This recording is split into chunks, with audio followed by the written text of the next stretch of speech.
Ano nga bang ibig sabihin ng pagiging core? Sabi ng iba, yung core daw yung pinakamadaling role sa lahat.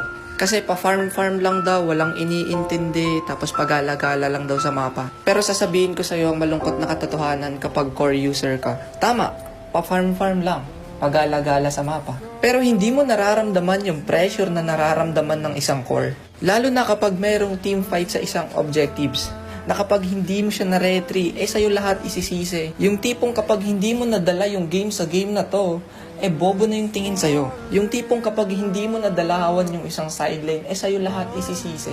Pero partida, hindi ka niya tinutulungan nung ini-invade yung farm mo. Kaya ngayon yung sabihin sa akin na madali mag-core. Kung meron mang sobrang galing mag-core, maniwala ka sa akin.